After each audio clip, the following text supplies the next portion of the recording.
Hello, witches, wizards, and muggles. Welcome to London. Ones that are ready, I'm Claire in the city, and I'm going to be your guide today as we travel around London, looking at real live Harry Potter locations and places that look really like they should be in Harry Potter. So we won't be apparating around the city today. We'll be using public transport and some walking too. This journey will take you from King's Cross and St Pancras to Leadenhall Market to the Millennium Bridge and the Thames. From there, we'll visit a couple of pubs in the style of Harry Potter, a few alleyways, and finishing with locations in Westminster. I was joined by my fellow witch, Fatina. It took us one full day, including stops, and we clocked up 21,000 steps. Wear flat shoes for this one. I've also added ways to extend this day out if you have a little extra time, including Grimmauld Place, the home of the Black family, and Borough Market, which is included in the new Harry Potter TV series. We're outside St Pancras right now, which you'll remember from a lot of the Harry Potter films. They actually used this location because they saw it as more photogenic than the King's Cross location. But the King's Cross location is just a moment away, and we are about to go and explore it because, as you'll know, it's the most famous place for Harry Potter, and it's where we're going to find platform 9 3/4. King's Cross.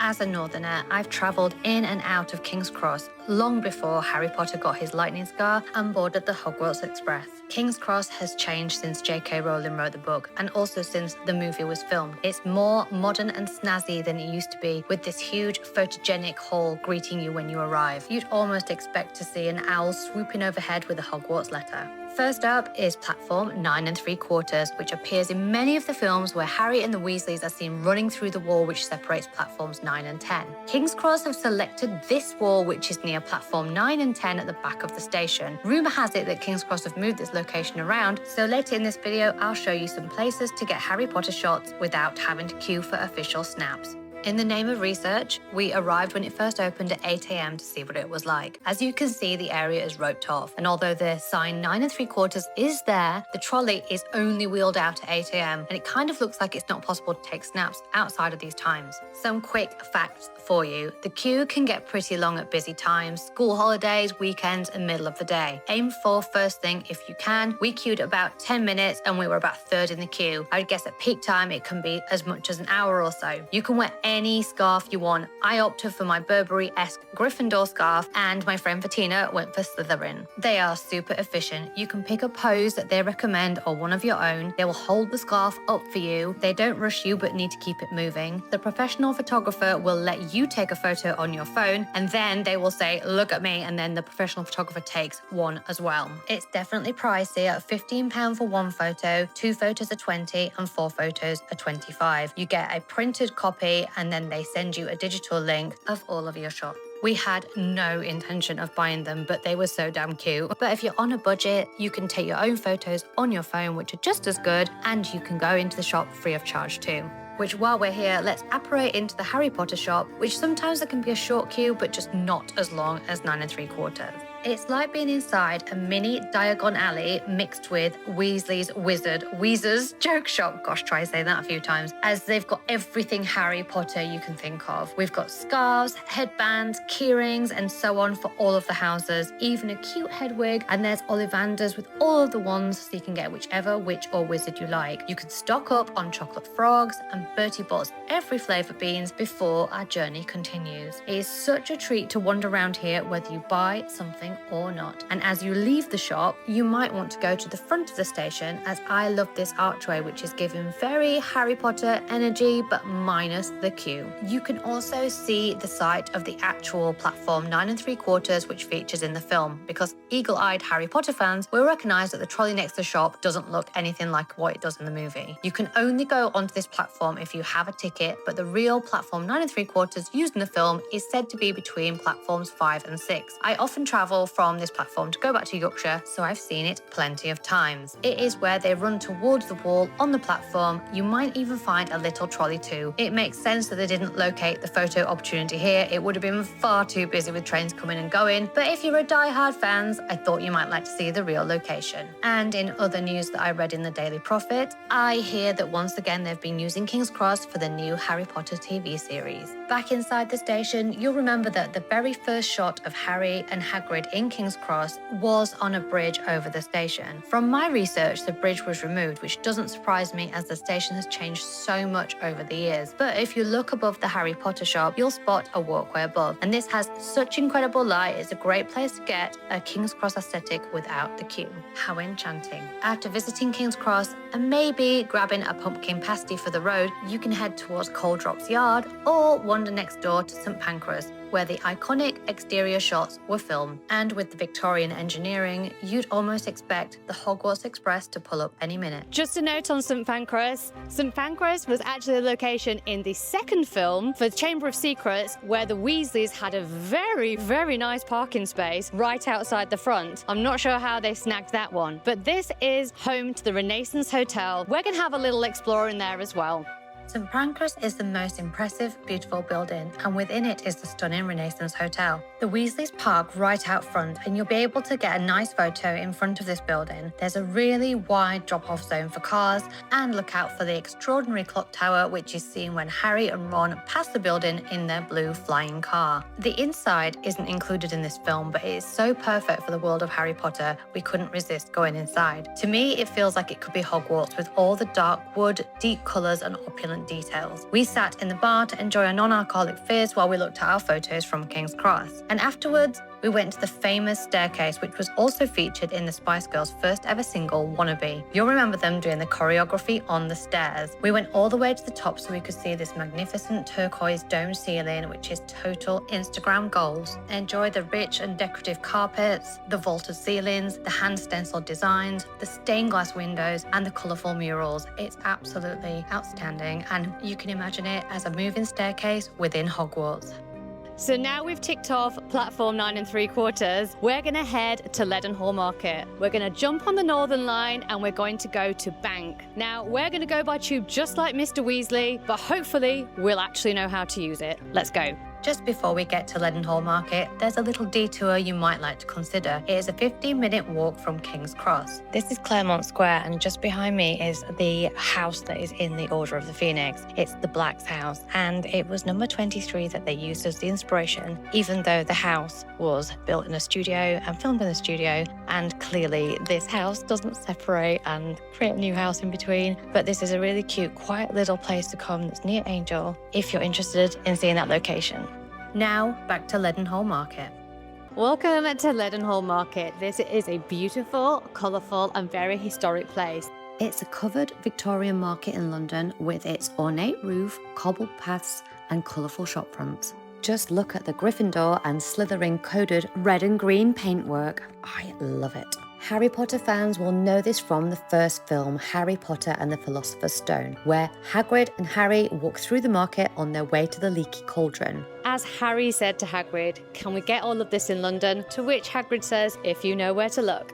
It's so easy to imagine witches and wizards shopping here for their robes, wands and magical books. In reality, you'll find boutique shops, cafes, bars and restaurants. But the atmosphere still has a certain spellbinding charm. This is the busiest location we visited on our day, so try and go early in the morning if you can. It's still a great spot to stop and take magical photos, grab drinks, food, and soak up the mix of history and Harry Potter nostalgia. And if you time it right, you might catch some golden light spilling through the roof, which makes you feel like you've stepped into a wizarding world. It's also a little bit windy in this location, so something to note. This is the site of the Leaky Cauldron and where Hagrid and Harry go in the very first film. You can tell the Leaky Cauldron is not here, but this has now been replaced by Two Eyes Coffee, so you can get coffees here. You can even buy a polyjuice potion from here. How cool is that? You can take photos outside this door. You can go in and have a coffee. It's really cool. You'll find this location in Bull's Head Passage, and in the film it leads to Diagon Alley, although sadly no amount of wand waving will open Diagon Alley here. And although the Leaky Cauldron does not exist in real life, which is very upsetting, we have got a few higgledy-piggledy looking pubs that we think might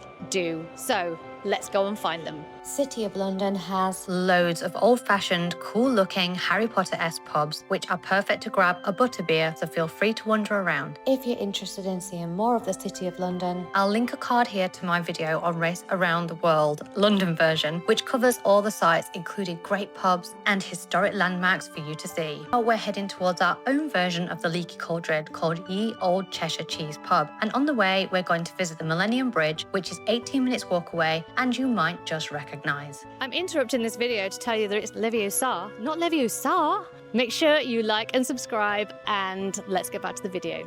This is the Millennium Bridge, and this, if you remember, gets completely destroyed by the Death Eaters in Harry Potter. It's this really wiggly bridge, and it connects St. Paul's to Tate Modern, and we're just walking down it now to get to our next location. But this is a brilliant one to stop off to. It's really light and reflective, and it's super, super, super busy. But if you go all the way down to the other side, you get an amazing view down towards St. Paul's. We really recommend it. We love it, and it's a shame that the Death Eaters put all the muggles into the Thames.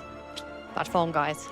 while we're at the Thames, it's a good time to talk about the rest of the London landmarks featured in the Harry Potter films, because at this point you could take a detour to explore this iconic city view from the bridges and from South Bank. One of the more memorable scenes is from the Order of the Phoenix, where Harry and the members of the Order fly down the Thames. They've come into London with Canary Wharf in the background and swooping past HMS Belfast with Tower Bridge in the background. They pass a number of iconic bridges before narrowly missing a boat and swooping past the Houses of Parliament to finish. One of the best ways to replicate this experience is to jump on one of the many boats that go along the Thames. I'm a huge fan of the Uber river boats, which you can hop on and off without booking. Also next to the Thames is City Hall. In Harry Potter and the Half-Blood Prince, the opening scene involves darkening skies and muggles looking out of the window. Typical, always obsessed with the weather. This is from City Hall, which is next to Tower Bridge, and also includes the gherkin in this scene as the dark mark appears. And near City Hall is Borough Market. Borough Market appears in Harry Potter and the Prisoner of Azkaban, where the night bus has screeched its way through the city and pulls up outside the Leaky Cauldron. This looks like a very nice, quiet, empty street, but actually if you go there in real life, it is very, very busy. There are cafes and restaurants all over this street, so it's very, very busy. But you should know that there have been photos of the new Harry Potter TV series being filmed at Borough Market. Harry and Hagrid have been spotted crossing Borough High Street,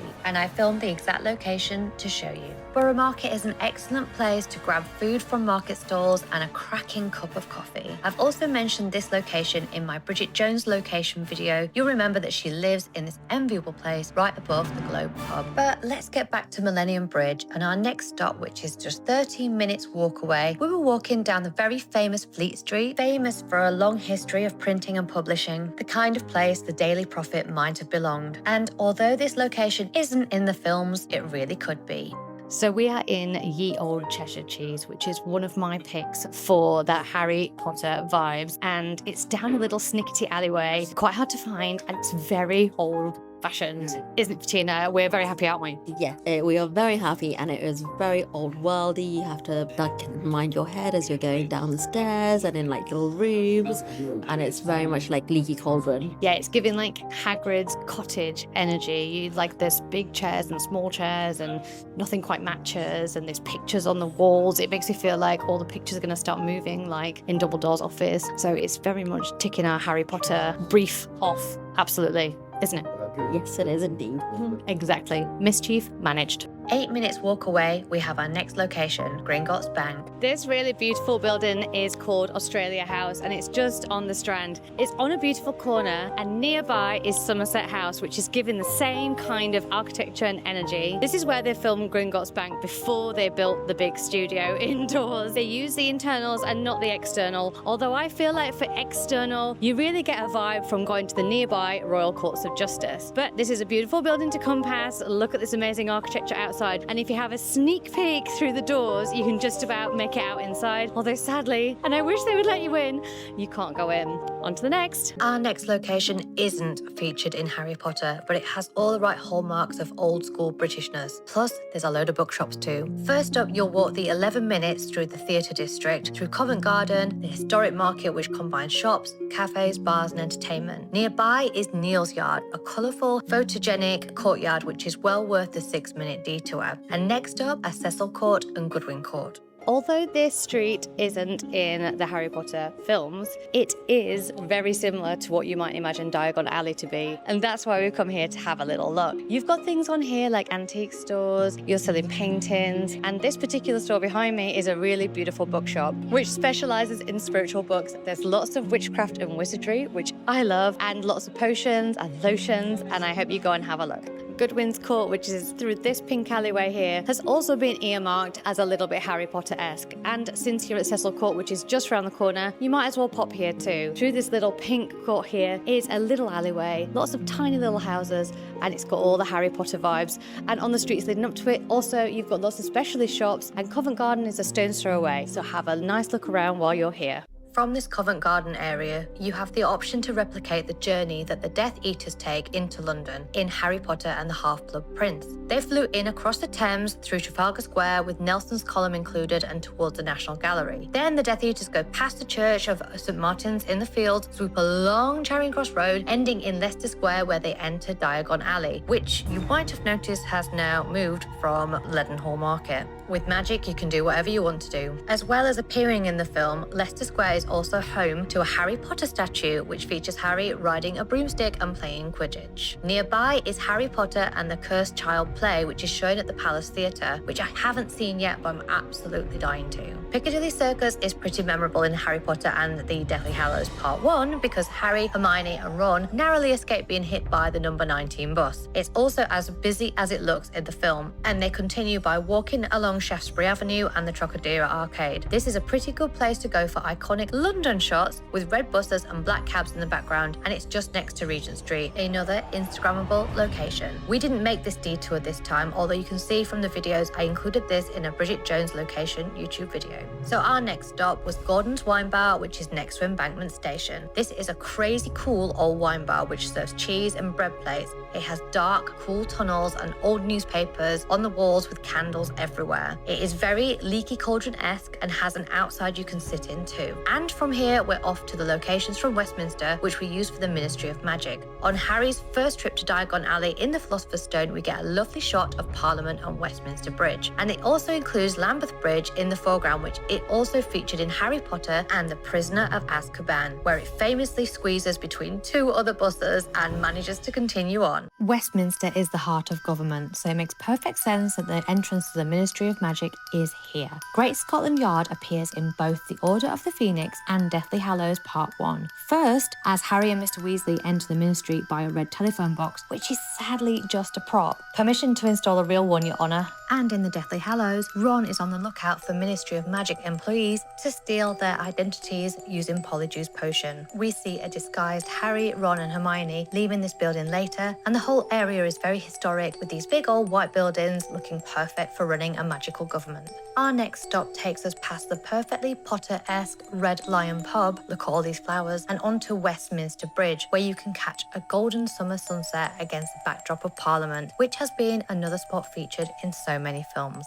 Finally, we follow in Mr Weasley's footsteps into Westminster Station, where he famously fumbles with his Oyster card and Harry has to help him. A fun fact is that Daniel Radcliffe actually didn't know how to use one either, so he ended up motioning towards the ticket barrier instead. I guess the barriers just magically open for the chosen one. From here, you can go on the same escalators seen on the screen as you head home, consulting your own Marauders map to decide between the Circle, District or Jubilee lines. I wanted to finish by sharing why I made this video. I've loved Harry Potter for as long as I can remember. I even wrote my English dissertation on the books and articles for my student paper too. London is now very much my home and I adore exploring its magical and Instagrammable places. This channel is my love letter to London, its stories, its history, and it's the way it always feels like stepping into another world. If you love that too, then you're definitely in the right place. I solemnly swear I'm up to no good. Thank you so much for joining me today on my Harry Potter tour.